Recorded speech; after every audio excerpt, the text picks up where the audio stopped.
Mbak Novi dari Red Alert, apa kita sudah bisa mulai, Mbak?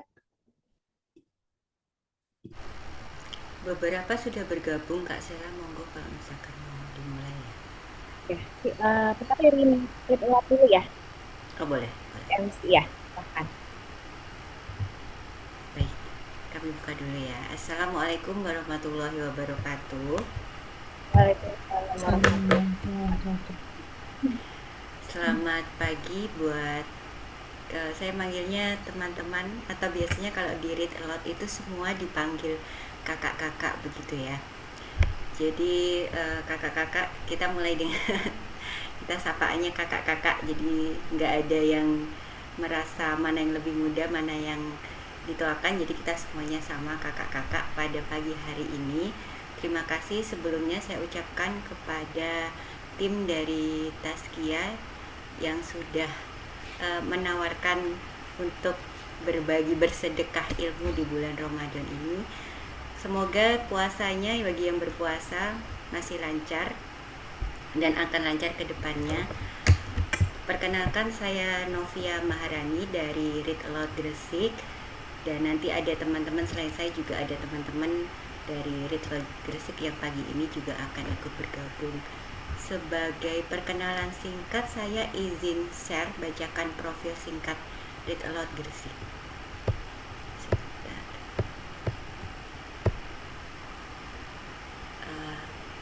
Izin untuk share screen-nya Kak Sela. Ya, udah. Ya, Mbak. Ya.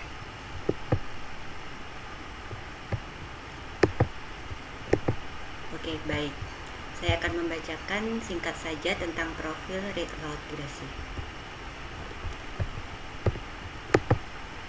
Apa itu Read Aloud Gresik? Read Aloud Gresik atau biasa dipanggil dengan nickname Ragres berdiri pada 11 Agustus 2021 di Kabupaten Gresik. Jadi tahun ini insya Allah baru berumur 6 tahun, lagi gemes-gemesnya gitu ya, lucu-lucunya kalau seusia anak-anak. Merupakan komunitas bagi pegiat literasi yang ingin menumbuhkan semangat cinta membaca, khususnya untuk anak usia dini, prasekolah, dan anak usia sekolah TK sampai SD yang berlokasi di Kabupaten Gresik.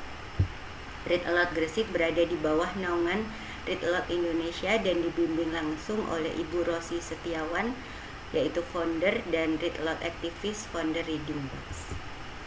Visi dan misi Read Aloud Gresik yaitu untuk visinya menjadikan kegiatan membaca sebagai budaya keluarga Indonesia, terkhusus warga Gresik. Misi mengkampanyekan aksi membaca buku 10 menit setiap hari ini minimal, mengadakan pelatihan khusus terkait metode membaca nyaring kepada para orang tua, guru, dan masyarakat, mengunjungi sekolah untuk menggalakkan aksi membaca nyaring, dan mengadakan event rutin baik secara luring maupun daring untuk meningkatkan kesadaran masyarakat tentang pentingnya membaca nyaring sejak dini pada anak. Susunan pengurus singkat saja, kebetulan tahun ini saya sebagai ketua, dan di sini kita ada sekretaris bendahara. Divisinya ada divisi acara, keanggotaan, media sosial, desain, sponsorship dan partnership, dan divisi masyarakat, sosial masyarakat. Berikutnya kegiatan Read Aloud Gresik kita ada beberapa, yaitu Mari Rama, membaca nyaring via daring bersama, Syaril, sharing Read Aloud bersama sekolah, wali murid atau komunitas masyarakat, Rakica, Read Aloud dan Bukis Play Ceria, Bicara, Bincang Cerdas dan Read Aloud, TOT, Training of Trainer Read Aloud bersama Bu Rosi Setiawan, dan Goes to School, yaitu Read Aloud bersama dengan mobil pintar dari perpustakaan ke sekolah-sekolah yang ada di Kabupaten Gresik. Berikutnya ada Ngabuburit yang sekarang sedang berlangsung, yaitu kita membacakan nyaring online untuk sambil menunggu waktu berbuka. Garling, gerakan Read Aloud keliling, Sakura, sharing khusus member Sora, Cakuca, yaitu baca buku di Car Free Day, Moa, masa orientasi anggota, dan welcoming party. Dan Baperlo, ini kita bekerja sama dengan perpustakaan daerah. Berikutnya kita sudah tersebar di beberapa daerah di Gresik sendiri. Dan ini yang masih menjadi PR, kita harus belum menjangkau di daerah Panceng, Sakapura, Tambak dan Ujung Pangkah. Ini sudah harus terpisah, melewati menyeberang dulu begitu ya kalau di Kabupaten Gresik. Berikutnya ini informasi seputar kegiatan di Teluk Gresik dapat diakses melalui link terlampir. Dan terakhir, informasi kontak apabila ingin berpartisipasi di kegiatan kami. Dan yang perlu diketahui, komunitas ini adalah komunitas NGO, jadi tidak berapa istilahnya, tidak mencari profit gitu ya, non profit. Jadi kita tapi terbuka sekali untuk kerjasama, salah satunya seperti ini, kita sharing kolaborasi. Oke, read loud Gresik, the more you read, the more you know, and the more you know, the smarter you grow. Terima kasih. Terima kasih Mbak Novia untuk sharingnya. Insya Allah nih sesuai sebetulnya dengan tujuan kami ya dari mahasiswa Magister Ekonomi Syariah, di mana kita juga ingin uh, memberikan literasi gitu ya. Jadi sesuai dengan visinya Read Aloud. Baik, mungkin kita buka saja ya untuk sesi dari Islamic Wealth Management. Sebentar nih saya atur dulu spotlight-nya ya, bentar. Spotlight, jadi biar ganti ke saya. Ya, oke. Baik, Assalamualaikum warahmatullahi wabarakatuh. Waalaikumsalam warahmatullahi. Wassalatu wassalamu ala asrafil anbiya wal mursalin wa ala alihi washabihi ajmain. Rabbi israhli sodri wa yassirli amri wahlul 'uqdatam min lisani yafqahu qawli.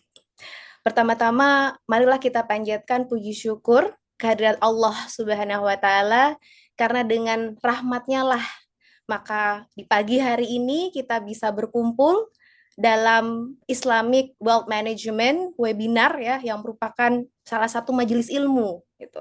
Dan Bapak Ibu dan teman-teman sekalian ketahui bahwa majelis ilmu itu adalah salah satu majelis yang sangat dicintai oleh Allah ya. Bahkan dalam satu riwayat hadis dijelaskan bahwa barang siapa yang menempuh satu jalan untuk mencari ilmu, maka Allah akan bukakan satu jalan untuk menuju surganya Allah gitu ya. Masya Allah. Jadi memang mencari ilmu gitu ya, datang hadir di majelis ilmu itu merupakan ibadah juga gitu ya, untuk meningkatkan keimanan dan ketakwaan kita sehingga kita bisa menjadi hamba-hamba Allah yang masuk surga. Apalagi ini di bulan Ramadan ya, Bapak Ibu teman-teman sekalian, alhamdulillah Allah memberikan rahmatnya sehingga kita bisa hadir di sini. Kemudian saya juga ingin pertama mengucapkan terima kasih ya kepada Read Aloud karena sudah bersedia berkolaborasi ini bersama kami dari Civitas Mahasiswa Magister Ekonomi Syariah Universitas Taskia ya. Kemudian saya juga ingin menyapa para hadirin nih, Masya Allah. Kita udah ada 42 partisipan ya. Selamat datang Bapak Ibu teman-teman, ini ada yang bahkan ini ada dari Majelis Talim ICM ini, Masya Allah, terima kasih udah bisa join. Kemudian dari teman-teman dari keluarga ya, dari keluarga saya ini kebetulan Mbak Novia, saya itu orang Jawa Timur, orang Mojokerto nih. Jadi ini keluarga Mojokerto, Gresik, Ponorogo nih join juga nih. Jadi kita nih Jawa Timur Community. Iya, meskipun saya di Jakarta tapi Masya Allah nih Jawa Timur Community nih banyak ini. Alhamdulillah ya, kita bisa kolaborasi. Jadi majelis ilmu ini bukan cuma kita sharing ilmu, tapi semoga ini juga bisa jadi forum silaturahmi ya. Insya Allah. Keluarga, teman. Insya Allah. Baik. Ini saya ingin menyampaikan bahwa pada kesempatan webinar ini nanti kami akan ada pemaparan materi gitu ya, mungkin perkenalan sedikit gitu, karena kan kalau tak kenal maka ta'aruf gitu ya. Mungkin kalau keluarga saya udah kenal, tapi untuk partisipan yang lain dari Read Aloud, kemudian dari teman-teman komunitas yang lain, kita perkenalan sedikit ya. Saya Salam Musalia. Saat ini memang profesi saya itu lebih ke industri ya, di role business development gitu. Kemudian nanti pemateri yang kedua kebetulan suami saya sendiri. yaitu Bapak Ardian Firmansyah. Beliau ini profesi juga aktif di industri di commercial sales. Kemudian pembicara yang ketiga nanti Mbak Eka Santi, ya beliau ini merupakan praktisi dari perbankan syariah.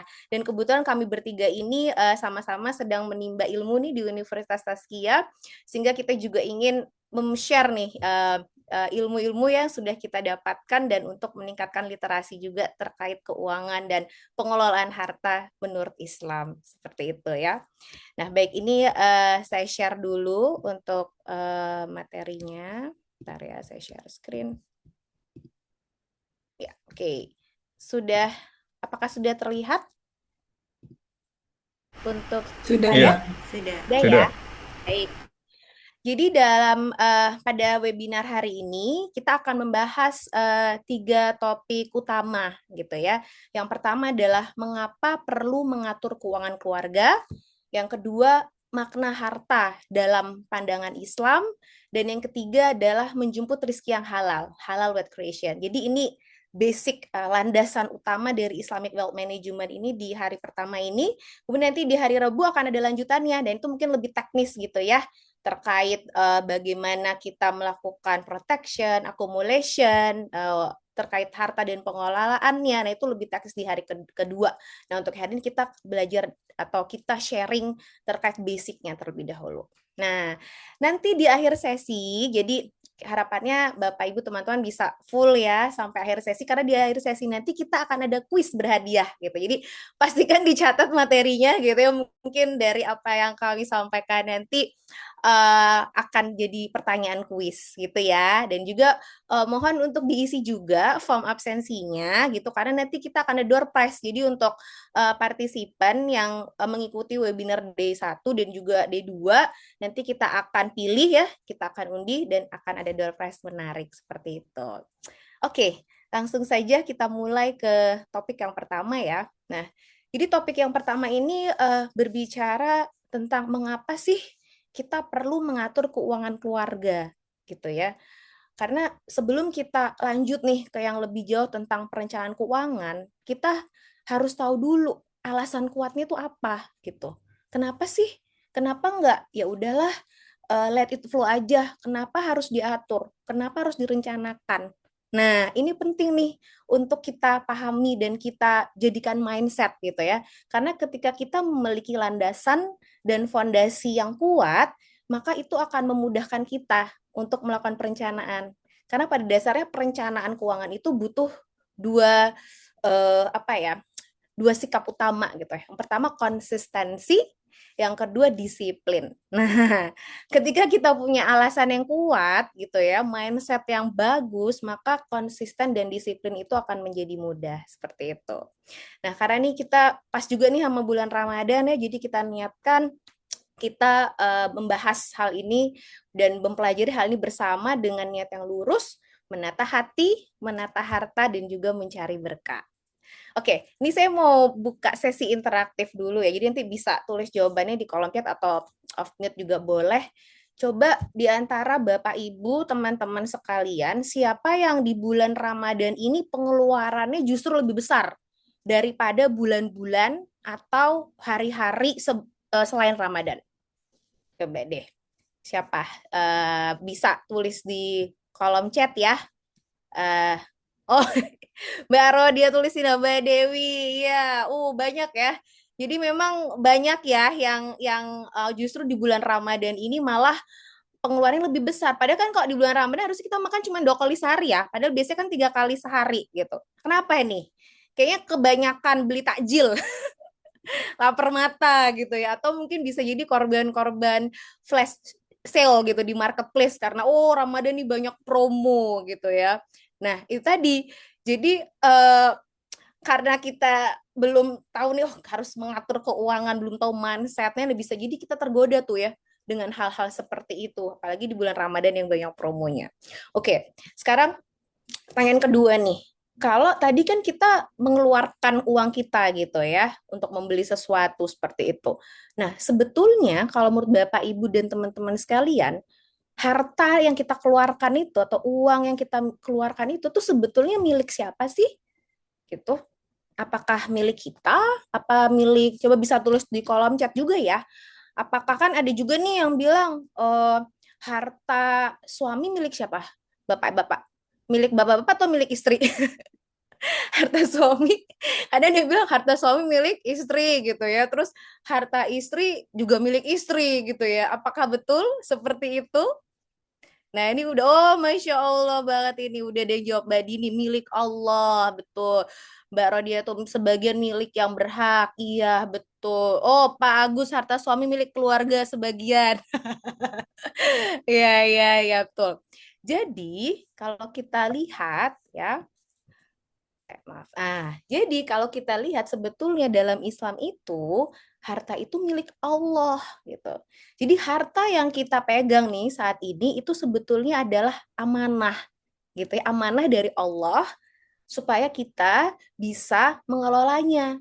Dan kalau kita berbicara tentang amanah, berarti apa? Itu titipan gitu ya. Dan sebuah barang titipan itu akan dimintai pertanggungjawabannya kelak gitu. Nah, ini ada satu hadis riwayat Tirmizi ya yang menjadi refleksi kita nih. Tidaklah bergeser telapak kaki Bani Adam ya pada hari kiamat nanti hingga ditanya 5 perkara. Ya umurnya untuk apa dia gunakan, masa mudanya untuk apa ia habiskan. Nah, ini yang menjadi poin kita, hartanya dari mana ia dapatkan dan untuk apa ia keluarkan. Nah, jadi ini harus bisa dipertanggungjawabkan gitu ya. Harta adalah ujian yang wajib dipertanggungjawabkan. Harta bisa mengangkat derajat, toh harta juga bisa melalaikan. Nah, ini mindset pertama yang harus kita punya sebelum melakukan perencanaan keuangan.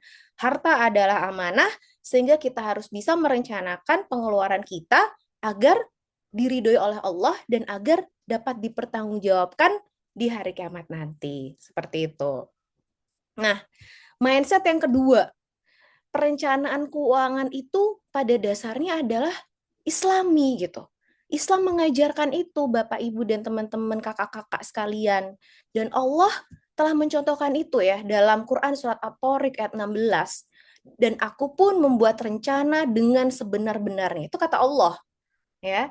Meskipun dalam Quran surat ini tuh konteksnya bukan perencanaan keuangan ya, tidak dikhususkan itu, tapi kita bisa mengambil korelasinya gitu ya. Bahwa Allah saja itu membuat rencana dengan sebaik-baik yang sebenar-benarnya. Nah, apalagi kita seorang manusia gitu. Kita juga harus melakukan perencanaan. Nah, apalagi terkait perencanaan keuangan gitu ya. Contoh misalkan ketika sebagai orang tua kita ingin memberikan pendidikan yang terbaik bagi anak kita gitu ya. Kayak oh kita ingin anak kita kuliah minimal kuliah sampai S1 gitu. Nah, kita harus bikin rencananya dong, ya kan? Tidak bisa berpikir kayak ah ya udahlah nanti kalau emang rezekinya dia kuliah dia kuliah. Nah, tidak bisa berpikir seperti itu ya, karena untuk mencapai tawakal itu ada step-stepnya. Yang pertama rencana gitu. Jadi Bapak Ibu carikan berapa sih minimal dana untuk kuliah gitu kan. Kemudian oh kuliah itu kan masih katakanlah 5 sampai 6 tahun lagi semisal. Oh berarti harus difaktorkan nih inflation rate-nya, berapa inflasi kira-kira gitu kan. Nah, setelah tahu berapa dananya, kita ikhtiarkan gitu ya. Bagaimana Bapak Ibu sebagai orang tua oh mencari harta yang halal gitu ya supaya mampu untuk mendapatkan biaya kuliah tersebut. Kemudian yang step ketiga adalah doa gitu ya. Kita minta sama Allah ya Allah semoga rezeki hamba ini bisa digunakan untuk menguliahkan memberikan pilihan terbaik untuk anak hamba. Karena memang sebaik-baik rencana manusia tetap Allah lah yang akan menentukan yang terbaik untuk rencana kita seperti itu.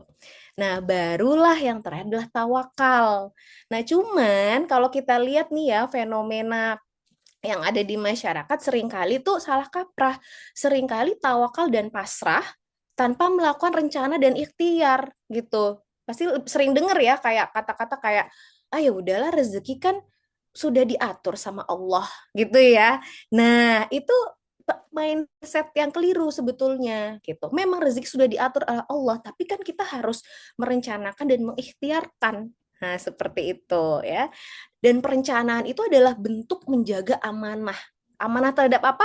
Amanah terhadap harta tadi gitu. Kalau kita tidak memiliki rencana, maka harta itu akan dikeluarkan mungkin untuk tujuan-tujuan yang tidak sesuai dengan apa yang Allah ridhoi. ya. Nah, ini saya buka interaksi lagi nih ya. Paling cepet nih ya atau tidak. Kalau keluarga punya rencana, hidup terasa lebih tenang atau lebih pusing? Coba deh. Kira-kira kalau kalau punya rencana, tenang ya, harusnya ya Mbak Novia ya. Iya, karena pernah nggak Bapak Ibu atau teman-teman merasakan hal ini atau mungkin ada saudara atau teman yang merasakan hal ini ya. Misalkan, duh, ini bulan Juli, akhir bulan gitu ya. Lah, akhir bulan kan bisa uang mepet gitu ya. Terus harus bayar sekolah anak, harus bayar uang pangkal anak yang kedua, terus kok ya pajak motor ternyata yo habis gitu. Pernah nggak kayak gitu? Pusing nggak? Rasanya kayak dar-der-dor gitu. Waduh, kok semua dalam satu waktu saya harus bayar banyak gitu ya. Nah, kenapa hal itu bisa terjadi? Karena tidak ada perencanaan, ya kan? Coba kalau misalkan dari bulan Januari kita udah memetakan nih gitu ya, mana-mana pengeluaran terbesar yang akan terjadi dalam tahun ini. Oh, di bulan Juli bayar SPP-nya kakak dan uang pangkal adik plus pajak motor. Ya pasti dari bulan Januari kita sudah mengalokasikan hal itu. Sehingga kita ketika waktunya datang, nggak pusing, nggak dar-der-dor gitu ya. Karena kita sudah punya dananya. Seperti itu ya, kira-kira. Oke. Nah, nextnya mindset yang ketiga. Dalam perencanaan keuangan, penting menanamkan mindset bahwa hidup tidak hanya hari ini. Nah, dan dalam Islam pun mengajarkan itu, kita tidak bisa hidup spontan terus-menerus gitu. Kita harus menyiapkan bekal masa depan ya. Dan ini kita bisa lihat nih di surat Al-Hasyr ayat 18. Wahai orang-orang yang beriman, bertakwalah kepada Allah dan hendaklah setiap orang memperhatikan apa yang telah diperbuatnya untuk hari esok. Hari esok kan berarti masa depan ya. Dan karena kita orang muslim, masa depan itu dunia dan akhirat. Apapun yang kita lakukan di dunia akan ada korelasinya nanti di akhirat gitu. Begitu juga dengan perencanaan keuangan. Nah, ini seperti di sini ya. Saya bikin tangga-tangga kayak gini karena dalam perencanaan keuangan itu kan ada uh, jangka pendek gitu ya, ada jangka menengah dan ada jangka panjang gitu. Nah, ini kalau jangka pendek tuh apa? Contohnya dana darurat gitu ya, yang ketika ada musibah terjadi, kita tuh punya nih dana cadangan, dana darurat yang bisa kita keluarkan gitu. Terus yang menengah tuh apa? Seperti pendidikan anak ya, tadi tuh menengah ya, kemudian haji umroh ya kan. Dan yang terakhir yang jangka panjang adalah pensiun dan wasiat. Nah, ini yang biasanya juga sering terlupakan nih karena kita terlena gitu ya. Mungkin sekarang kita yang masih bekerja aktif, suami kita masih bekerja aktif, ada penghasilan tetap per bulan. Jadi terlena nih, tidak menyiapkan pensiun gitu. Karena kan pada saat pensiun nanti kita tidak memiliki penghasilan ya. Dan jangan sampai kita menjadi orang tua yang berkontribusi pada sandwich generation gitu. Mungkin Bapak Ibu, teman-teman, kakak-kakak tahu ya sandwich generation, di mana ada seorang kepala keluarga yang dia tidak hanya menghidupi keluarga inti saja, tapi dia juga harus menghidupi orang tuanya. Ya meskipun ini ibadah ya, menafkahi orang tua juga ibadah, namun sebagai orang tua, pasti kita tidak mau dong membebani anak kita. Nah, jadi pensiun itu juga harus direncanakan. Dan wasiat ya. Wasiat itu bisa berupa waris dan juga wakaf ya. Waris untuk memberikan harta sehingga generasi keturunan kita menjadi generasi yang memiliki finansial yang kuat, dan wakaf itu untuk bekal kita sebetul di akhirat karena itu akan menjadi amal jariah gitu ya. Oke, nih interaction lagi, latihan mini nggak sampai 1 menit lah, ini cuman 2 detik lah. Coba tulis tujuan keuangan terbesar Bapak Ibu teman-teman di tahun ini yang mau dicapai. Coba antara terserah mau jangka panjang, mau jangka menengah, jangka pendek. Kira-kira apa tujuan keuangan yang mau dicapai oleh Bapak Ibu dan teman-teman? Oh, bangun rumah, Masya Allah. Ya, Mbak. Betul, rumah adalah investasi. Renovasi rumah, Masya Allah.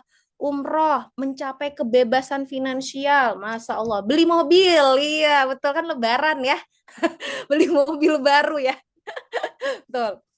Jadi, oh kuliah lagi, Masya Allah, ya betul. Menimba ilmu tuh, Masya Allah. Punya tabungan buat wisuda anak. Oke, haji umroh, Masya Allah. Bagus-bagus ya tujuan keuangan. Aduh, maaf ini jadi kecoret.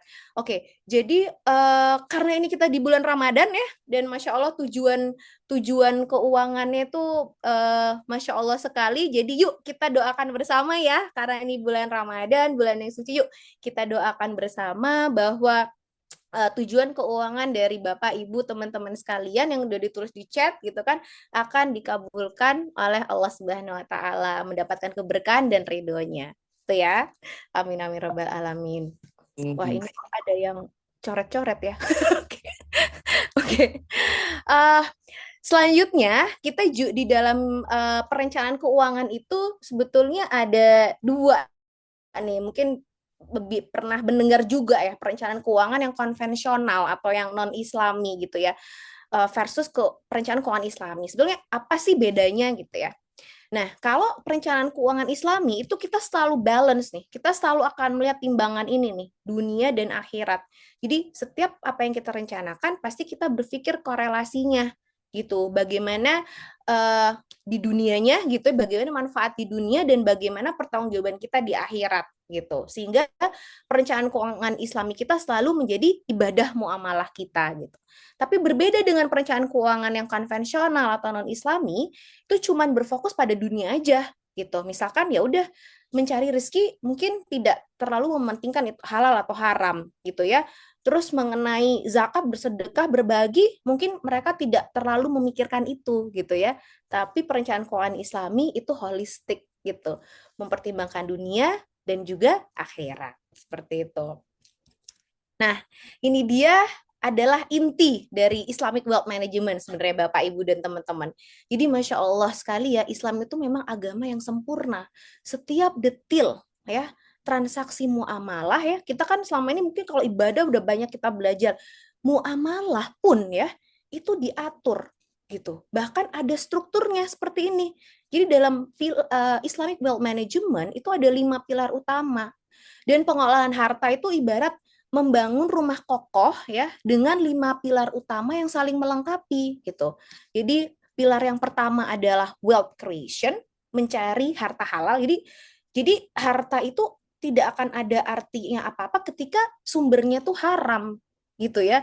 Mau nanti dia dizakatin, mau itu nanti dia distribut, itu gagal total kalau sumbernya aja udah nggak halal gitu ya. Terus yang kedua apa? Wealth accumulation, mengembangkan. Jadi setelah kita dapat harta kita kembangkan. Biasanya dalam bentuk apa? Menabung. Terus kalau sekarang mah menabung aja nggak cukup ya. Mungkin kalau zaman dulu kita diajarin menabung, tapi sekarang menabung dan investasi agar tabungan kita tidak tergerus inflasi gitu ya. Jadi menabung dan investasi. Kemudian yang ketiga wealth protection nih, perlindungan. Karena banyak sekali resiko-resiko ya yang harus kita antisipasi, kayak misalkan kita punya mobil aja ada asuransinya gitu kan, rumah ada asuransi. Nah, tapi di Islam kita atur dengan takaful atau asuransi syariah. Nah, itu nanti akan dibahas lebih dalam di pertemuan yang kedua. Kemudian wealth purification. Nah, pastikan ini kita bersihkan harta kita dengan cara zakat dan sodako. Karena zakat adalah hak Allah. Jadi pastikan ketika kita merencanakan keuangan kita juga ada nih pos-pos untuk zakat dan sedekah, itu wajib, ya. Kemudian yang terakhir wealth distribution, waris dan wakaf ya. Nah, ini juga pilar yang seringkali kita terlena karena sekarang kita memiliki masih jauh lah dari masa-masa pensiun, atau mungkin kecuali kalau di sini Bapak Ibu mungkin udah ada yang pensiun ya. Jadi seperti Bapak Agus gitu ya. Nah, ini pilar kelima nih harus semakin dikokohkan nih, waris dan wakaf nih. Gimana nih perencanaannya? Seperti itu. Nah, saya mau tanya lagi nih ke audiens. Dari 5 pilar ini ya, teman-teman, Bapak Ibu, kakak-kakak, mana yang menurut Bapak Ibu perlu diperbaiki atau di-upgrade lagi nih di keluarga saat ini? Ketik angkanya. Pilar 1, 2, 3, 4, atau 5.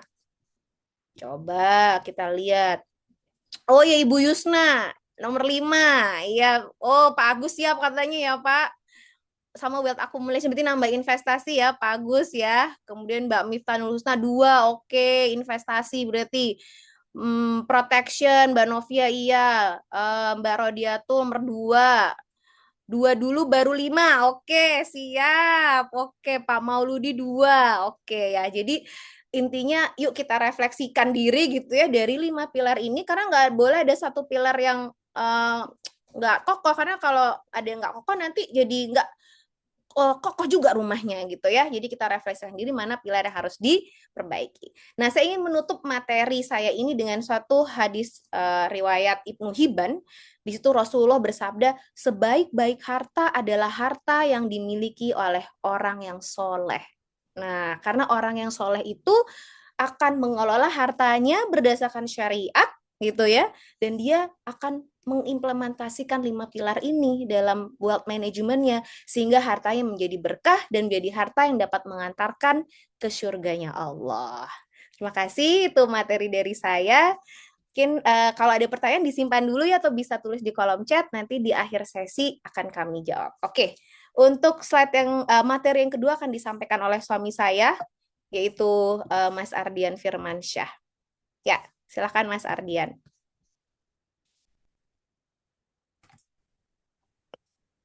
Halo, dengar ya? Ya, dengar Mas. Sorry, sebentar. Suaranya kurang dengar. Halo, Oh, udah ya, cukup jelas? ya. Udah kedengaran belum Ibu Bapak? Halo, Belum, sudah? Oh, Halo, belum. Assalamualaikum. Ini masih Sudah, jelas? sudah. Kalau saya Sudah, Sudah ya? sudah. sudah ya. Oke. Ya, Oke, baik. Ya, Oke, silakan Mas Ardian. Bismillahirrahmanirrahim. Terima kasih atas kesempatannya. Assalamualaikum warahmatullahi wabarakatuh. Waalaikumsalam. Waalaikumsalam warahmatullahi wabarakatuh. Bismillahirrahmanirrahim. Semoga Allah SWT selalu senantiasa memberikan rahmat, taufik, hidayah untuk kita semua yang ada di sini. Amin, amin ya rabbal alamin. Oke, untuk yang selanjutnya saya akan mencoba untuk melanjutkan sesi sharingnya gitu dengan untuk Islamic Wealth Management ini di mana dengan tema makna harta dalam pandangan Islam itu sendiri. Terus ini nextnya saya bisa next sendiri nggak sih? Bisa ya? Kayaknya enggak deh. Oh ya udah nggak apa-apa, Apa aku aja ya, nggak saya apa-apa. aja. Oke, oke. Next selanjutnya ini adalah sebenarnya hakikatnya harta itu sebenarnya milik siapa sih gitu kan? Nah, mungkin dari Bapak Ibu semuanya, teman-teman semuanya selalu merasa apa namanya harta itu adalah kepemilikannya adalah 100% adalah kepemilikan kita. Itu sebenarnya adalah sebagai pandangan sekulernya. Kalau tadi Mbak Sela udah menjelaskan bahwasanya harta itu adalah sepenuhnya milik Allah Subhanahu wa taala. Benar-benar sekali karena memang Allah Subhanahu wa taala juga sudah menjelaskan di dalam surat An-Nur dengan firman-Nya beliau yang mana dan berikanlah kepada mereka sebagian dari harta Allah yang telah diberikan kepadamu. Jadi di dalam ayat tersebut sudah jelas, cukup cukup amat jelas bahwa semua harta, semua alam raya ini gitu kan, bumi seisinya, langit semuanya itu adalah milik Allah. Itu pun juga berupa dengan harta. Namun saat ini nih gitu kan, kita sebagai manusia biasa gitu kan selalu merasa mengikutilah pandangan sekuler itu, di mana harta itu adalah simbol kesuksesan. Status strata sosial manusia itu dilihat dari hartanya, seperti itu. Ketika kita lihat di lapangan gitu ya.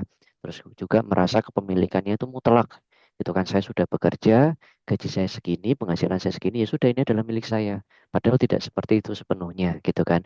Bahwa harta itu adalah titipan.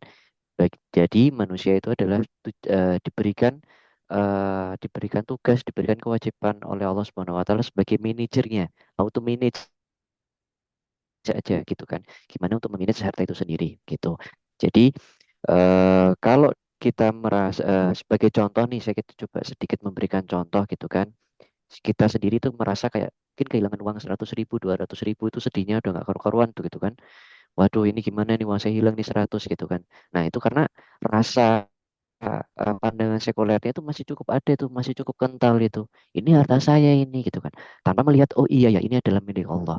Seperti itu. Jadi apakah kita sudah kehilangan sekian ratus ribu terus diam saja? Enggak seperti itu gitu kan. Tapi bukan berarti juga kita harus kita harus berada di posisi pandangan Islam terlebih dahulu kayak gitu kan. Hilang uang sekian, oke, semua itu titipan. Kita harus berjuang seperti apa kayak gitu untuk mendapatkan itu kembali atau kita ikhlaskan kayak gitu dan bisa jadi nih misal contoh yang lain gitu kan. Kita di Indomaret gitu kan, mesti sering-sering itu Bapak Ibu semuanya itu teman-teman sekalian gitu kan ke Indomaret, tiba-tiba ada orang tukang parkir nggak ikut bantuin parkir dan sebagainya, ya itu ada padahal cuma uang 2.000 gitu kan, tapi kadang-kadang karena rasa kepemilikannya itu cukup tinggi gitu kan, alah ini 2.000 ya udahlah. Nah itu tuh masih ada tuh rasa-rasa seperti itu gitu kan, padahal sebenarnya bisalah kita belajar sama-sama belajar gitu kan gimana untuk rasa-rasa kepemilikan terkait dengan harta itu sedikit demi sedikit untuk kita hilangkan gitu, bahwasanya kita kembalikan lagi sesuai dengan firman Allah Subhanahu wa taala tadi, bahwasanya harta itu adalah milik Allah seperti itu. Next, Mbak. Oh iya, sebelumnya maaf mau saya tambahkan juga gitu kan. Nah, sebenarnya Allah itu sendiri tuh ada yang dinamakan istikhlaf, yaitu adalah pemindahan. Pemindahan dari harta itu sendiri gitu kan. Nah, kapan tuh sebenarnya harta itu milik Allah sebenarnya dan kapan itu harta itu milik kita nih gitu kan. Sebenarnya di dalam beberapa pada ulama besar itu menyampaikan bahwasanya kepemilikan harta itu adalah harta yang sudah kita pakai selayaknya pakaian ini gitu kan. Bapak Ibu sekalian, teman-teman sekalian punya punya punya baju yang cukup banyak di almari kayak gitu, itu sebenarnya itu bukan hartanya Bapak Ibu gitu kan. Harta Bapak Ibu adalah harta yang Ibu pakai, Bapak Ibu yang sekalian pakai gitu kan. Seperti saya, ya harta saya untuk pakaian ini adalah ya pakai baju ini yang saya pakai. Kalau yang di almari itu bukan sepenuhnya bukan pemilik saya seperti itu. Begitu juga dengan harta berupa uang gitu kan. Uang itu, uang tabungan Bapak Ibu itu masih berupa titipan. Itu masih titipan dari Allah itu. Nah, kapan itu menjadi kepemilikan sepenuhnya buat Bapak Ibu adalah ketika Bapak Ibu itu sudah menggunakannya sebagai kebutuhan Ibu sendiri, misal buat makan. Itu berarti rezekinya buat Ibu. Itu berarti adalah hartanya Ibu. Buat sedekah. Itu berarti adalah memang rezeki dan harta dari yang Ibu. Yaitu adalah pemindahan kepemilikan dari harta yang sepenuhnya milik Allah dan akhirnya diberikan kepada hambanya. Itu adalah seperti itu. Oke, next. Oke. Nah, saya berikan sedikit rumusan sederhana mengenai kekayaan, di mana adanya pemasukan, kekayaan itu adalah pemasukan atau income dikurangi dengan pengeluaran, dikurangi juga dengan hutang. Nah, tentunya pemasukan ini yang sudah seperti dijelaskan sebelumnya, tentunya diharuskan untuk pemasukan atau income yang halal, yaitu seperti gaji dari pekerjaan yang halal, yang terhindar dari goror, terhindar dari riba untuk pemasukan-pemasukan income-nya. Terus kemudian juga biasanya ini Bapak Ibu sekalian juga udah ketika gaji diterima gitu kan, terus kemudian juga udah mungkin dari ibu-ibu udah menerima uang dari suaminya, itu kan udah langsung diplot-plotin itu, ini untuk kebutuhan pokok, untuk makan, untuk kebutuhan anak sekolah, untuk pengeluaran-pengeluaran seperti mungkin ada wakaf, diplotin juga untuk sedekah, untuk investasi dan untuk dana darurat seperti itu kan. Nah, itulah itu adalah harta-harta, itu adalah harta-harta yang sebenarnya pokok untuk dikeluarkan, itu belum menjadi sebuah kekayaan kayak gitu. Nah, kekayaan itu sendiri adalah di luar dari itu semua, di luar dari pengeluaran-pengeluaran pokok itu tadi gitu kan, dan juga hutang. Nah, kalau di sini saya mencoba untuk menganalogikan adalah kekayaan itu sendiri itu adalah di dalam tampung ember ini nih kayak gitu kan. Jadi semua air kerannya sebagai income-nya itu udah keluar, pokok-pokok pengeluaran pokoknya sudah keluar semuanya, dan ada sisa income inilah gitu kan, sisa dari kekayaan inilah yang menjadi kekayaan itu sendiri yang dimaksud dengan kekayaan seperti itu. Lanjut, Mbak. Oke. Nah, sekarang pertanyaannya ini gitu kan, kalau boleh gitu kan, monggo di put di dalam chat juga gitu kan, yang mungkin masih memiliki pandangan bahwasanya eh kita itu memang harus kaya kayak gitu. Monggo gitu kan, bisa bisa di chat juga gitu. Namun, saya mau mengingatkan juga ini kayak gitu kan, bahwasanya dalam pandangan Islam itu tidak mewajibkan semua umatnya itu menjadi hartawan, menjadi orang kaya, tidak seperti itu gitu. Islam sebenarnya pada intinya menuntut kita untuk mengelola apapun yang ada di tangan kita dengan penuh tanggung jawab. Karena pada dasarnya semua itu adalah titipan, harta kekayaan ini adalah titipan, dan nantinya akan diminta pertanggungjawabannya di akhirat kelak. Oke. Oke, lanjut. Nah, kalau mengenai tadi harta kekayaan, kita memang tidak harus kaya. Maaf, Islam tidak mewajibkan kita kaya. Nah, kita ini ada salah satu contoh di zaman zaman Rasulullah dulu gitu kan. Ada seorang sahabat gitu kan, Abdurrahman bin Auf. Beliau tuh sangat amat kaya raya. Bahkan beliau sangat pernah pada suatu ketika merasa gimana sih rasanya menjadi miskin. Pernah berdiskusi dengan Rasulullah gitu kan. Pada saat itu, ya Allah, ya Rasul, gimana kalau semisal saya ingin menjadi seorang yang miskin saja gitu.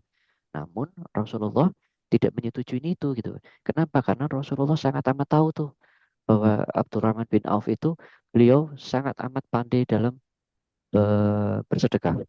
Dia sangat amat dermawan.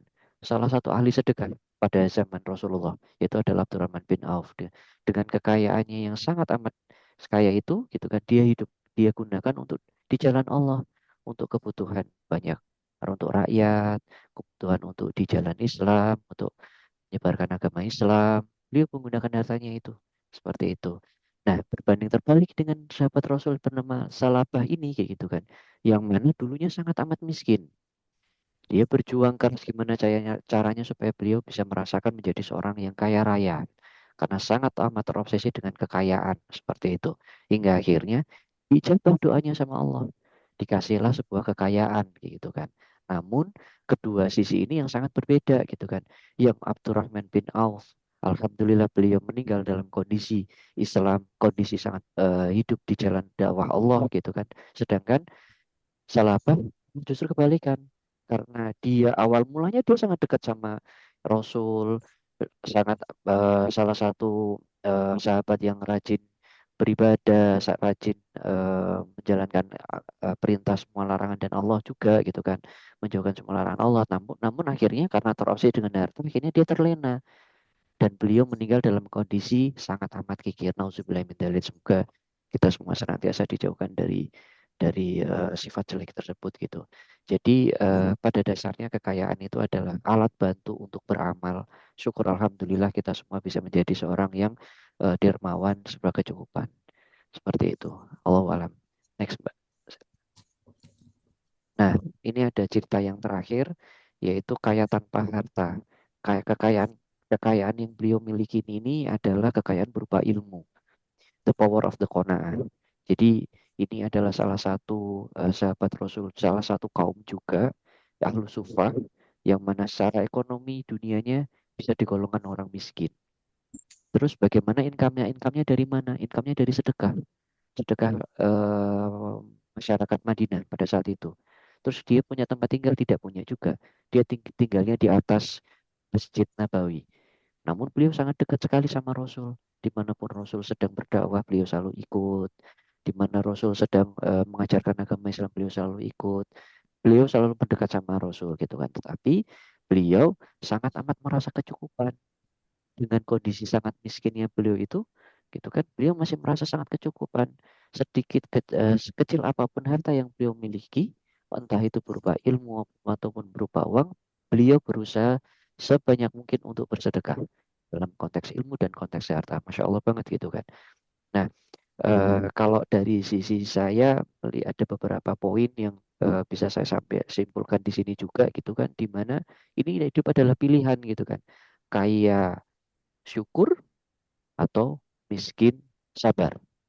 Itu kan kaya syukur ya oke alhamdulillah gitu kita diberi kekayaan, syukur alhamdulillah bisa beramal, syukur alhamdulillah bisa berinfak, berwakaf, bersedekah, hidup di jalan Allah gitu kan. Terus yang terakhir mungkin yang kedua yaitu adalah miskin sabar gitu kan. Alhamdulillah miskin sabar gitu kan ya. Kalau miskin mau sombong mau gimana? Apa yang mau disombongin gitu kan ya. Tapi kalau udah kaya wah bisa gitu sombong tapi ya jangan seperti itu gitu kan. Nah, ada yang terakhir nih tingkat yang lebih Masya Allah banget nih yaitu kaya sabar. Nah, sabarnya ini sangat bermacam-macam gitu kan. Sabar untuk tidak pamer. Nah, ini susah itu teman-teman. Sabar mau nggak pamer tuh gimana gitu kan, mau beli mobil baru juga nanti dibilang gimana. Nah itu masya Allah itu susah banget itu untuk ilmunya kayak gitu kan.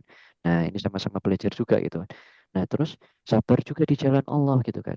Waduh ada uang ini dapat dapat rezeki sekian gitu kan, mau tak kasihkan orang atau apa. Nah, itu juga susah gitu kan.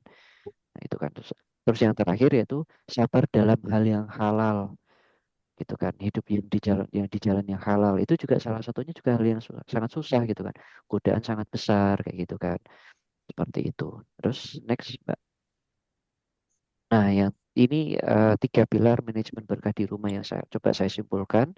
Yang pertama itu adalah kita coba untuk luruskan niat, yaitu sesuai syariah, di mana pastikan semua sumber pemasukannya juga dari poin yang halal, pengeluaran hartanya pun juga untuk kebutuhan-kebutuhan yang halal, seperti itu, terutama untuk di jalan Allah, gitu. Terus yang kedua, ubah sudut pandang. Ingat peran kita sebagai manajer untuk harta Allah. Semua harta itu adalah milik Allah dan itu semua adalah sebuah titipan. Terus yang terakhir adalah fokus dalam kontribusi, yaitu adalah yang baik yang saat lapang, yang kaya maupun yang sempit. Pastikan kehadiran kita untuk bisa bermanfaat bagi masyarakat, bagi keluarga, agama, dan semuanya. Terus yang terakhir, nah ini saya akan coba sedikit mengutip bahwasanya mulai melangkah keberkahan Anda hari ini, keberhasilan sejati bukan pada seberapa banyak harta yang kita kumpulkan, tapi seberapa besar keberkahan yang kita alirkan. Masya Allah, barakallah. Alam soal, mohon maaf kalau misalnya ada kekurangan. Mungkin selanjutnya akan dilanjutkan sama Mbak Santi ya. Mau Mbak Ya, Santi. terima kasih Mbak Sela, Mas Ardian, Bapak, Ibu, teman-teman semua. Saya coba sedikit sharing tentang World of Creation. Boleh ya, sekalian interaktif. Sebentar dulu, Mbak, Oh di ya, depan dulu. Oke. ya. Nah, kalau kita ini ya, kira-kira nih hidup sekarang itu nanti bagaimana atau bagaimana nanti nih kalau untuk harta. Ya, coba di kolom chat. Ya, di Nanti kolom. bagaimana atau bagaimana nanti nih? Coba. Kalau nanti bagaimana? Baik, Oh, nanti bagus. bagaimana, Pak Agus? Eh, Terus nanti yang lain, bagaimana nih? Nanti bagaimana? Berarti banyak udah. yang bagaimana. Ya nanti bagaimana? Kadang-kadang ada juga ya yang bagaimana nanti aja deh gitu ya. Udah sekarang saatnya happy-happy aja gitu ya. Oh Alhamdulillah nih dari Gresik juga nanti bagaimana gitu ya. Oke, terkait wealth creation ini kita fokusnya pada konsep bagaimana pendapatan, bagaimana harta, dan bagaimana kekayaan. Kira-kira nih Rizky itu dari mana sih? Dari mana aja coba? Coba ada yang silakan di kolom chat. Rezeki kita tuh dapat dari mana sih? Oke, dari Allah. Pak Mauludi, Bu Eni Megawati dari Allah, Pak Herdimas, Bu Ika, Pak Agus, semua udah ditentukan Allah. Oke, kalau di sini kita coba ada tiga dimensi. Next slide, Mbak. Ya. Ada tiga dimensi. Yang pertama adalah jaminan Allah. Allah menjamin rezeki setiap makhluknya. Itu ada dalam surat Quran surat Hud ayat 6. Nah, ini ya Bapak Ibu yang kita perlu yakinkan bahwa diri kita, rizki Allah itu sudah menjamin rezekinya. Mungkin ini ayatnya saya ini ya, saya bacakan. Dan tidak ada suatu binatang melata pun di muka bumi, melainkan Allah telah memberikan rezekinya. Setuju dong? Dan dia mengetahui tempat berdiam binatang itu dan tempat penyimpanannya. Jadi kita nggak usah khawatir, oh, rezeki udah dijamin kok. Tapi apakah benar dengan rezeki udah dijamin tadi ya? Udahlah, bagaimana nanti aja gitu ya. Tapi nantinya bagaimana nih? Jangan sampai tadi kata Mbak Sela, rangkaian itu di posisi 6. Ketika kita pensiun, jangan sampai kita meninggalkan generasi sandwich gitu ya Mbak Sela ya. Nah, yang ada yang kedua adalah rizki dari hasil yang diusahakan. Jadi, tidaklah manusia mendapatkan apa-apa kecuali apa yang telah dikerjakan. Itu udah pasti ya. Dan apabila telah ditunaikan sholat, maka bertebarkanlah kamu di muka bumi dan carilah karunia Allah dan ingatlah Allah sebanyak-banyaknya supaya kamu beruntung. Jadi di sini selain rizki udah dijamin, ada usaha juga. Nah, yang ketiga ini adalah rizki yang tidak disangka-sangka. Jadi di surat At-Talaq ayat 2 dan 3, barang siapa yang bertakwa kepada Allah, niscaya akan ada jalan keluar baginya yaitu rizki yang dari arah yang tidak disangka-sangka. Itu ya, teman-teman. Eh, Next, Mbak. Nah, ini sebab turunnya rezeki ada empat. Yang pertama karena jelas sedekah dan berbagi. Ini pasti pada hafal ya. Satu sedekah itu akan menjadi berapa? Coba ada yang tahu? 700, subhanallah. 700 ya, dari satu cabang menjadi 7 dan dari 7 itu dikalikan 10. Betul Pak Agus, 700. Nah, yang kedua adalah dari tawakal tadi ya. Nggak boleh tuh tiba-tiba, oh siap Pak Agus, nanti Mbak Sela di kasino tuh Pak Agus dapat hadiah. Gope ya, siap. Reaktif sekali ya Pak Agus. Aktif ya. Masya Allah. Pertama tawakal tadi ya, setelah setelah ikhtiar doa, terakhir tawakal tadi di slide-nya Mbak Sela. Yang kedua karena istighfar. Istighfarnya karena benar-benar ya banyak-banyak istighfar. Ada riwayat terkait tukang roti, tahu kan ya? Yang hafal itu yang tukang roti, setiap kali dia melakukan gandum itu dia selalu beristighfar sama Allah. Dan itu yang benar-benar mendatangkan banyak rezeki ya. Yang ketiga adalah silaturahmi. Nah, kita silaturahmi nih. Insya Allah kita di webinar ini kita niatkan silaturahim. Insya Allah habis ini akan terbuka ya pintu-pintu Amin. rezeki ya. Amin. Kalau kalau di saya karena memang lama di Bank Syariah itu di kita pasti ada jargon ya kalau marketing. Ketika kita ke kanan mungkin rezeki kita dari kiri. Ketika kita ke depan mungkin rezeki kita dari belakang. Tapi ketika kita diam itu kita tidak dapat apa-apa. Nah, itu ada rezeki silaturahmi. Next Mbak Sela. Nah, ini Bapak Ibu tadi kita tahu ya ada pemasukan, ada pengeluaran. Kalau bahasanya di kita di perbankan itu ada cash flow. Cash flow itu darahnya. Uang itu darah untuk kita gitu ya. Tadi kan sudah dipastikan bahwa harta kekayaan kita itu diperoleh dari mana. Yang tadi udah ada jaminan, ada ketika kita bekerja, ada ketika kita bertakwa. Nah, jangan sampai pemasukan itu pengeluarannya lebih banyak daripada pemasukan ya. Pengeluarannya akhirnya ketemunya apa? Coba ketemunya apa coba? Kalau pemasukan lebih sedikit daripada pengeluaran, oh minus. Oh hutang, apalagi tuh? Hutang besar pasak daripada tiang, ya Bu Ayu Gresik. Ada lagi apa nih? Oh, tekor. Aduh, jangan sampai ya utang. Aduh, jangan sampai call friend ya. Kalau udah tengah bulan, call friend nih. Mbak Sela, tolongin dong gitu ya. 100 boleh gitu ya. Ada pinjem. Ada lagi yang mem-mem sekarang ya, colek saudara, bener. Nah, ada juga nanti yang menyampaikan, waduh, gimana? Oh, pinjol, jangan Pak. Aduh, jangan pinjol Pak. Nanti pusing nanti kita kalau benjol. Kalau pinjol nanti jadinya benjol ya. Nah, itu jangan sampai besar pasak daripada tiang. Next, Mbak. Nah, ketika kita ada pemasukan itu kita ada hak Allah juga ya terkait zakat, infak, sedekah gitu ya.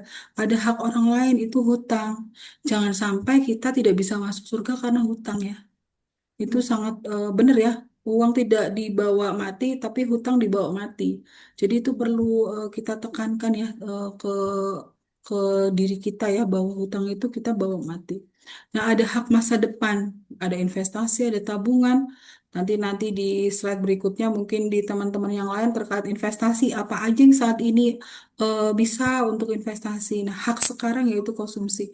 Berapa sih besarnya kalau di dalam bukunya Bu Muriati atau Madam Ani itu ada pembagiannya 10% untuk zakat infak sedekah, 20% untuk investasi dan 30% itu untuk hutang dan 40% untuk biaya hidup. Ya, nanti jangan sampai keliru kita biaya hidupnya udah 100%, yang lainnya hutang. Apalagi nggak bisa zakat infak dan sedekah. Next, Mbak. Ini potret kekayaan kita. Saat ini kita aset berapa, tabungan berapa, emas berapa. Kira-kira Bapak Ibu udah balance berat ke kiri atau berat ke kanan? Coba berat ke kiri atau ke kanan? Banyak asetnya, berat ke kanan ya. Banyak kewajibannya nih. Aduh. Oke, berat ke kanan ya. Jadi Masih ke kanan, baik. Mudah-mudahan kita mudahkan ya. Di sebelah kiri ya asetnya semakin banyak gitu ya. Hmm, oke. eh itu aja dari saya, Mbak Sela. Mungkin nanti bisa dilanjutkan interaktif supaya tidak waktunya tidak Ya, terlalu lama. Terima kasih. ya, terima kasih Mbak Santi dan Mas Ardian. Nah, mungkin nih kita bisa buka sesi tanya jawab ya. Tanya jawab apa kuis dulu nih dari teman-teman Bapak Ibu. Mungkin sambil menunggu. Kuis dulu, Oh, kuis kuis dulu, dulu. Oke, Mbak. Kuis. kuis dulu. Terus nanti Bapak Ibu yang punya pertanyaan bisa tulis di kolom chat ya. Jadi nanti habis kuis kita bisa jawab pertanyaan. Oke, pertama kuis dari materi saya dulu ya. Nanti kita urut saya, habis itu Mas Ardian, terus Mbak Santi. Nah ini formatnya bisa cepet-cepetan gitu ya berarti ya. Tulis di kolom chat ya. Nanti siapa yang duluan dan bener jawabannya, nah itu dia yang dapat hadiahnya. Oke, kuis pertama dari saya. Sebutkan 5 pilar Islamic Wealth Management. Ayo. Belum beres, tadi baru antar anak-anak sekolah, terus baru nyampe. Terus ke sini. Oh, Bu Alia di mute dulu Bu. Mohon maaf Bu. Oh, ya. Oke, teman-teman, Bapak Ibu, yuk kita lanjutkan lagi kuisnya. Wah, wah, wah, wah, wah. Oke, kita lihat nih. Yang pertama nih siapa nih Mbak Santi? Kun Eh, Kota ada, Batu ya. iya, Kak Kun dari Kota Batu. Yang kedua dari Pak Agus. Oke, kita cek dulu. Dukun Kota Batu halal. Halal maksudnya hartanya ya tadi ya, harta halal, pengembangan oke, wealth accumulation, menjaga wealth protection, kemudian wealth purification. Nah, cuman kurang tepat nih yang terakhir kok cuman wakaf doang nih. Harusnya sebelum wakaf digabung dengan apa nih? Coba kita cek sekarang Waris. Pak Agus ya. Pak Agus Pak coba kita cek Agus. jawabannya. Halal, oke harta halal, pengembangan, oke wealth accumulation, melindungi wealth protection, membersihkan yaitu zakat ya, wealth purification, waris dan wakaf. Oke, ternyata Pak Agus yang betul. Yang Oke, semangat Pak Kun. selamat Pak Agus. Oke, terima Oke, kasih. kuis pertanyaan kedua dari Mas Ardian.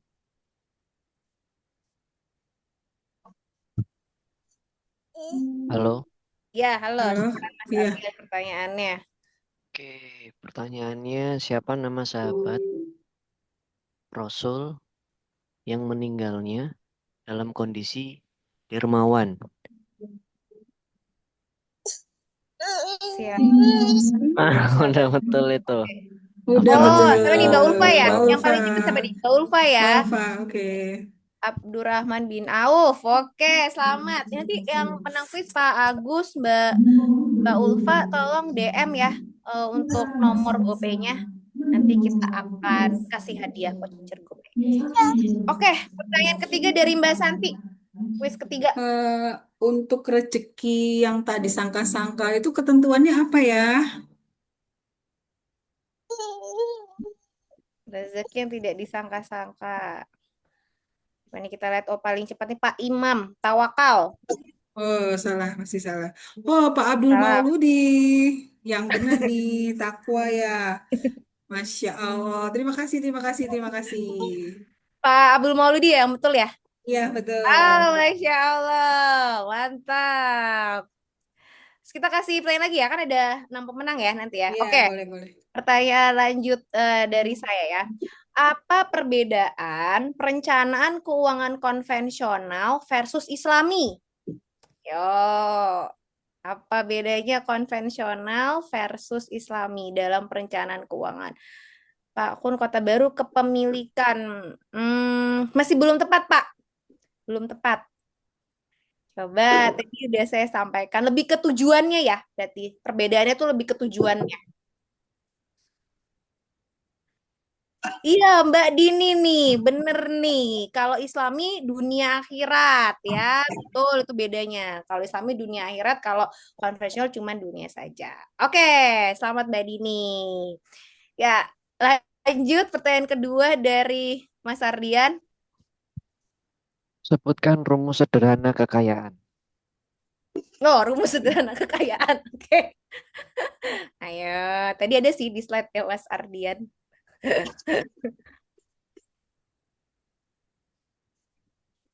Bersyukur. Coba kita lihat nih. Mbak Siska. Oh, Masya Allah, Mbak Siska MTICM nih. Pemasukan dikurangi pengeluaran, dikurangi hutang. Betul nggak, Mas Ardian? Ya, betul. Betul. Mbak Siska yang menang ya untuk kuis yang berarti ini nomor 5 ya. Oke, terakhir dari Mbak Santi. Di sini. Oke, kalau Oh, untuk saya duduk di kursi eh, itu. Oh, udah. biaya hidup tuh berapa persen ya tadi ya dari bukunya Madam Ani ya? Oh, Hidup, luar Bos. biasa. Bapak-bapak ini gercep banget ya, Masya Allah, Masya Bapak-bapak. Allah, Pak Kun. Luar Masya biasa. Allah. Siap. Oke, Pak. Terima kasih. 40% ya. Oh, Pak Kun Eh, akhirnya betul ya. Alhamdulillah, Pak nah, Kun. Apa? nah, selamat Pak. Oh, Pak, boleh, Pak? Ya Allah. Oke, baik. Alhamdulillah tadi kita udah dapet quiz ya. Nanti pemenangnya akan kita kasih voucher GoPay ya. Jangan lupa nanti share, bisa jawab, bisa put di chat ini gitu kan, atau bisa jawab Bu Alia gitu. Tapi kalau yang kenal saya tadi kayak Pak Agus, Mbak Siska, gampang nanti bisa langsung saya transfer ya. Oke. Oke. Pak Oke, Kun, berarti kita boleh tahu Pak Kun dari mana? Oh iya, Pak Kun Dari dari Read mana, Pak? Aloud atau dari Dari mana? Kota Batu, Iya, Malang, maksudnya dapat link ini dari mana, Pak? di grup Epi Channel. Oh, Epi Channel. Boleh nanti menghubungin Pak Dedi ya kalau nggak salah ya, Epi Channel atau Pak siapa ya? Bang Doli, Oh ya, boleh deh nanti biar kita bisa masukkan GoPay-nya ya, Pak. Terima kasih. Baik. Oke, nah sekarang kita buka sesi tanya jawab ya. Kalau teman-teman, Bapak, Ibu ada yang mau ditanyakan, monggo nih silahkan nih. Mungkin kita agak overrun dikit nggak apa-apa ya. Mungkin untuk sesi tanya jawab kita mungkin satu Hujan atau lagi. dua pertanyaan gitu. Alhamdulillah tadi udah ke situ. Tiga deh, jadi ada yang tanya materi satu, materi dua, materi tiga. Nah, silakan. Ada yang punya pertanyaan? Oh, ini ada yang Oke, Mbak Ulfa, silakan Mbak langsung off mute aja. Assalamualaikum warahmatullahi wabarakatuh. Waalaikumsalam warahmatullahi Assalamualaikum wabarakatuh. warahmatullahi Gini saya menanyakan, kalau misalnya eh, kita kan masih ada saya utang gitu. Nah, maaf, Oh, nggak apa-apa. terus gimana ya biar eh, caranya biar hutang itu cepet lunas? Oh, ini utama Mbak, KPR atau Ya, KPR. KPR ya untuk rumah ya. Ya, jadi ini saya jawab dulu nanti Mas Ardian dan Mbak Santi bisa nambahkan ya. Jadi memang kan tadi di perencanaan keuangan itu untuk yang jangka pendek memang kita diwajibkan tuh untuk memprioritaskan pelunasan hutang gitu Mbak Ulfa. Mohon maaf yang lain bisa di mute dulu ya. Ya, tolong di mute ya. Jadi memang itu harus kita rencanakan tuh Mbak Ulfa gitu kan. Mungkin sekarang kan kalau KPR tuh biasanya jangka panjang ya, biasanya kontraknya berapa 10 tahun atau 20 tahun gitu ya. Nah, biasanya di bank atau lembaga keuangan syariah itu kan kita bisa ya melunasi dipercepat ya. Nah, itu tuh yang harus kita kejar gitu, kita hitung gitu. Mungkin kita juga harus pahami juga Mbak Ulfa klausul-klausulnya ya untuk pelunasannya seperti apa. Seperti itu kan biasanya kalau pelunasan dipercepat mungkin ada tambahan biaya administrasi, seperti itu harus dipahami dulu gitu dari Mbak Ulfanya gitu. Nanti terus dibikin tuh rencananya, misalkan oke, katakanlah ada pos-pos di mana kita bisa dapat dana yang besar, misalkan contoh apa bonus gitu kan tahunan dari suami ya kan, terus dan apa THR. Nah, alokasikan untuk kebutuhan itu untuk mempercepat pelunasan KPR gitu. Nah, nanti dari situ Mbak Ulfa bisa hitung, oh ya dengan dana saya sekian, kira-kira saya bisa mempercepat berapa lama nih? Mungkin dari 10 tahun bisa dipercepat jadi cuma 5 tahun. Seperti itu. Gitu ya. Jadi memang pelunasan hutang itu memang harus direncanakan, diagendakan, Mbak. Karena kalau kita cuma bilang, ya nih, saya mau lunasin hutang KPR saya. Kalau cuma ngomong doang, tapi nggak direncanakan, itu nggak akan terjadi gitu. Jadi memang semoga setelah webinar ini gitu ya Mbak Ulfa langsung cek-cek nih klausul kontrak gitu ya untuk apa aja nih yang harus dilakukan untuk pelunasan. Kemudian dicek juga apa nih alokasi-alokasi dana yang bisa masuk dalam jumlah besar yang bisa saya gunakan nih untuk segera melunasi hutang. Gitu ya Mbak Ulfa ya. Mungkin dari Mbak Santi atau Mas Ardian ada yang mau ditambahkan? Boleh nambahkan sedikit ya, Mbak. Terkait hutang, Mbak Ulfa, yang pertama hutang itu pertama dicatat dulu, Mbak. Hutang catat dulu semua gitu ya. KPR atau apapun sekecil-kecilnya. Nah, kita urutkan dulu kalau itu marginnya berapa. Misalnya hutang A, B, C, D, E, F, G, H, I, J, K, marginnya berapa? Terus jangka waktunya berapa? Nah, kalau untuk KPR, kita kan udah tahu nih. Kita misalnya tadi ya, mau 10 tahun, mau 20 tahun, ya udah kita diamkan aja itu dulu. Nah, yang kita perlu speed up untuk pelunasan itu adalah hutang-hutang yang marginnya besar. Misalnya tadi ada pinjol apa-apa itu selesaikan dulu gitu. Habis itu kita berhenti sejenak. Oh, dilihat lagi potretnya. Sebetulnya kita tadi kekayaan kata Mas Ardian. Itu kita sebenarnya kekayaan bersihnya berapa sih gitu ya.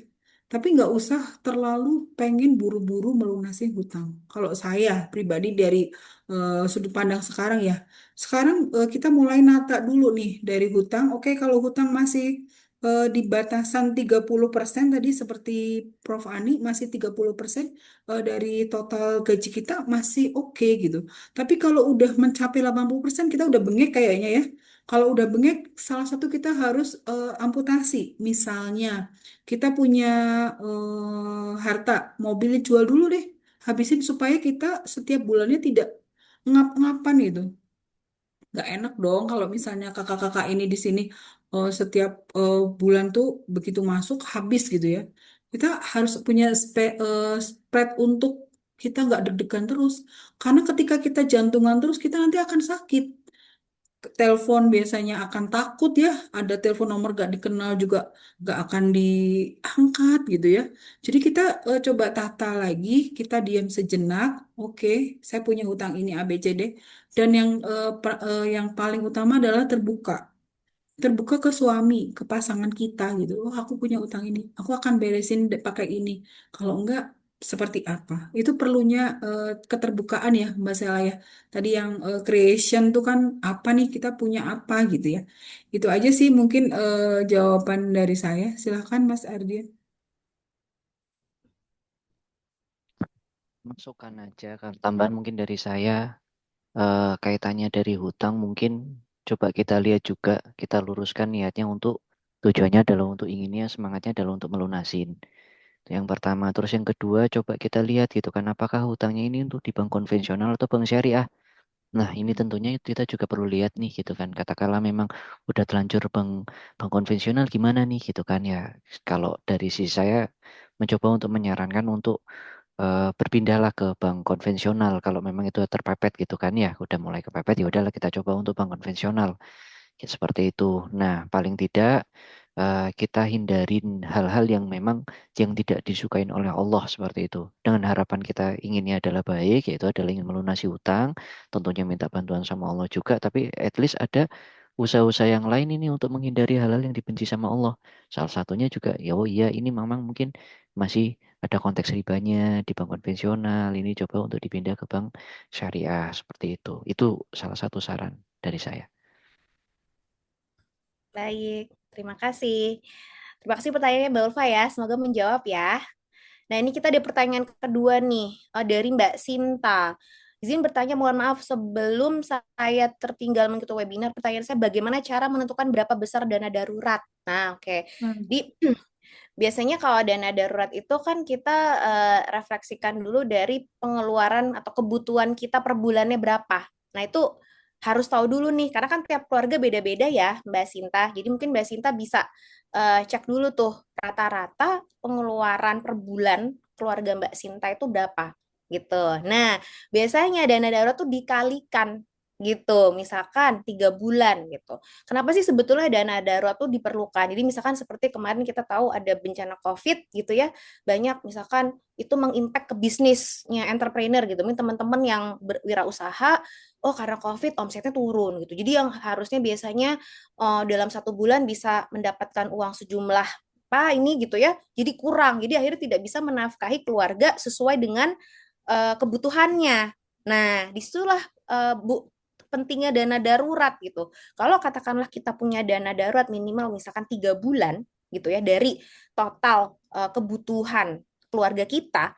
Nah, berarti kan 3 bulan itu kita punya waktu untuk mencari solusi dari masalah kita gitu. Misalkan katakanlah yang kehilangan pekerjaan, oh 3 bulan berarti untuk mencari mata pencarian baru, atau untuk yang wirausahawan, oh 3 bulan nih gimana nih cara strategi gitu ya supaya kita bisa mengembalikan omset ke omset awal gitu. Jadi sebenarnya patokannya sih dari pengeluaran per bulan Mbak Sinta, dan memang bagusnya itu minimal 3 bulan, tapi tentu saja itu tergantung ya dari masing-masing keluarga. Jadi saran saya pertama betulkan dulu cash flow-nya, karena bisa jadi gini loh, pengeluaran keluarga per bulan itu belum optimum, bisa jadi masih banyak apa tadi pemborosan yang nggak perlu ya kan. Nah itu dibenerin dulu gitu sampai pengeluaran per bulan itu optimum. Nah itu dijadikan patokan untuk Mbak Sinta menabung untuk dana darurat seperti itu.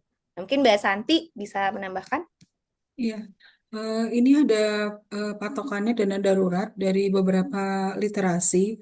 Kalau untuk single itu 3 sampai 6 bulan biaya hidup. Untuk keluarga anak satu itu 6 sampai 9 bulan biaya hidup. Dan untuk anak dua itu 9 sampai 12 biaya hidup. Itu ada di beberapa literasi ya. Itu aja sih, Basela. Baik, terima kasih. Oke, dari Mas Dani ada mau ditambahin atau ini ada beberapa pertanyaan lain Udah nih? cukup. Cukup ya. Mungkin satu pertanyaan terakhir ya.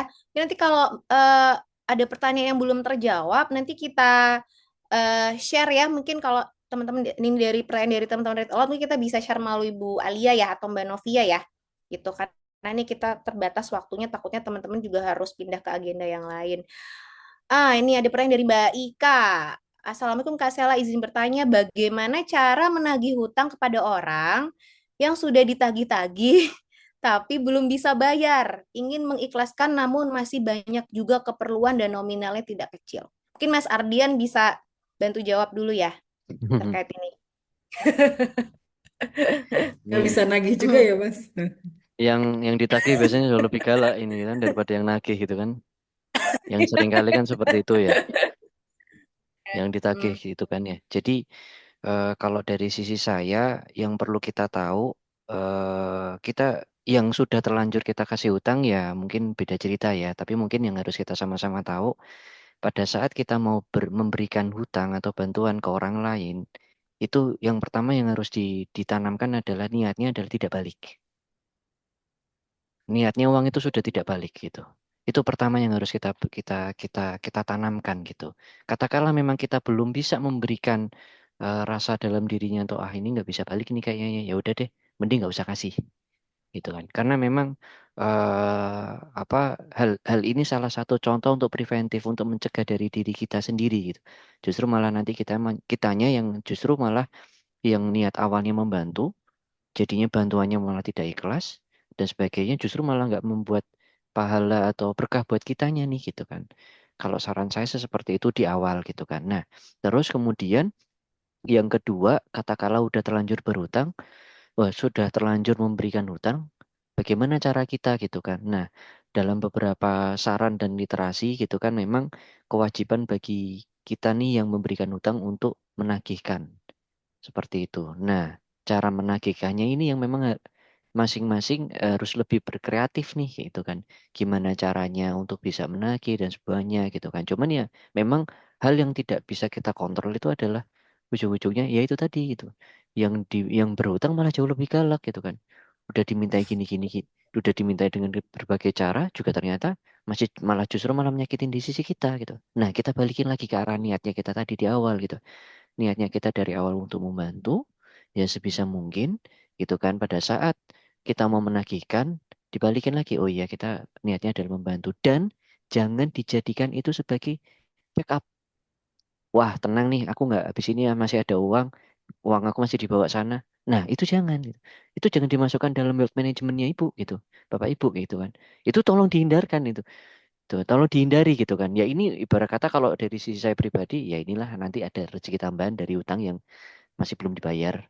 Biar untuk membuat hidup kita jauh lebih tenang. Seperti itu. Mungkin itu yang bisa saya sampaikan. Wallahu a'lam bishawab.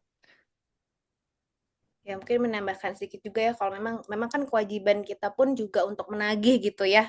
Bukan kewajiban, hak kita nih sebagai pemberi hutang kan memang menagih gitu ya Bu Ika gitu. Jadi memang ya nggak apa kita tagih tapi dengan cara yang baik gitu kan. Tapi kalau memang kadarullah memang akhirnya nggak balik, ya itu yang tadi Mas Aden bilang, kita ikhlaskan gitu, karena memang memberi hutang itu kan itu tadi ya, sebetulnya niatnya membantu gitu. Nah kalau tidak mendapatkan balasan hutang di dunia, semoga Allah nanti akan mengganti dengan balasan keikhlasan di akhirat nanti gitu. Cuma memang betul, sebelum kita memberikan hutang ada baiknya kita memang itu tadi memfilter gitu ya. Makanya kan sebelum kita bilang oh boleh nih saya akan beri hutang, kita tuh sebenarnya berhak bertanya ini hutangnya untuk apa gitu kan, apakah untuk kebutuhan pokok atau untuk yang sebetulnya tersier gitu. Kalau memang tidak penting-penting banget sebenarnya kita bisa bilang tidak gitu ya. Terus yang kedua kita lihat nih, kira-kira yang meminjam itu punya nggak sih kemampuan untuk mengembalikan hutang. Nah itu juga sebetulnya ditanggung jawab kita sebagai pemberi pinjaman. Kalau kita memang melihat, oh kayaknya sih dia nggak mungkin bisa mengembalikan, ya sudah, nggak perlu kita pinjami. Tapi kalau kita memang berniat menolong, oh ya nih kayaknya dia nggak bisa bakal ngembaliin, tapi kebutuhan pokok dan saya mau menolong. Nah, disitulah ikhlas itu harus ada. Jadi kita harus sudah memberikan worst case gitu ya. Kemungkinan terburuk dari kita meminjamkan hutang, memberikan hutang adalah hutang itu tidak kembali gitu, dan kita ikhlaskan dan supaya semoga Allah meridhoi itu. Begitu ya, Mbak Ika, semoga menjawab.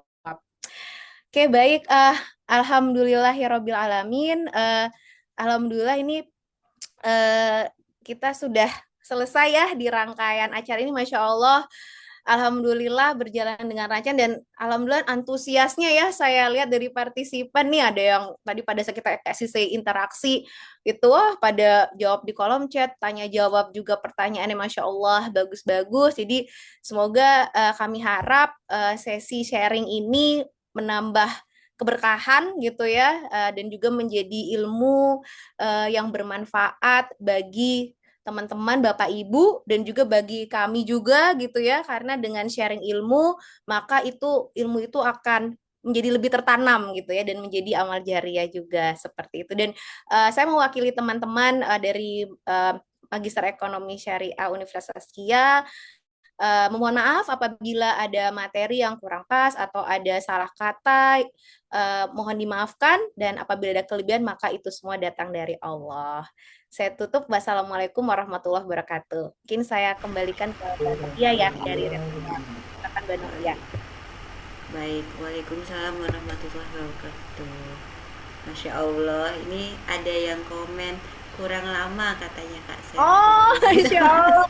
Bisa nanti yang D2 ya kan, D2 ada lagi, terus kita bisa collab lagi Mbak Novia ya. Siap. Ini sepertinya nyambung dengan kebetulan background saya juga sekantor dengan Bapak dari Ibu Alia kan, jadi backgroundnya keuangan juga. Jadi sebenarnya kalau yang saya catat sebenarnya antara konvensional dengan yang berbasis syariah ini kan memang beririsan ya Kak Sera. Jadi ada yang memang selama ini sudah kita praktekkan, cuma kalau untuk yang syariahnya ini kita lebih itu tadi, kalau yang konvensional mungkin ya udah duniawi gitu ya, ini patokannya duniawi, tapi kalau syariah kan kita minallah juga. Nah itu juga catatan penting karena kita jadi belajar lagi gitu, karena kalau bukan dari background yang Islamik itu juga ini suatu yang baru gitu. Makanya teman-teman ini tadi juga mungkin sama seperti saya ya, banyak yang baru, pengalaman baru, jadi ini sangat menarik banget ini, nanti collab gitu pasti. Oke, terima kasih juga bagi teman-teman lain yang sudah hadir pada kesempatan kali ini. Kami juga sangat berterima kasih banget semoga ilmunya jadi amal jariah semuanya, dan nanti kita tunggu di part 2 begitu ya Kak Sela. Terima kasih dari Ya, kami. terima Terima kasih. Bisa kasih. kita tutup. Sampai jumpa di part 2 ya bersama Iya, teman-teman Mr. Economy semoga Syariah. lebih antusias lagi. Iya, baik. Terima Terima kasih kasih semuanya. semuanya. Wabarakatuh. Assalamualaikum Jazakumullah khairan. Waalaikumsalam. Selamat melanjutkan ibadah puasanya dan kegiatan. Terima kasih. Saya undur diri. Terima kasih. Terima kasih. Assalamualaikum warahmatullahi wabarakatuh. Waalaikumsalam warahmatullahi wabarakatuh. Terima kasih. Assalamualaikum. Waalaikumsalam.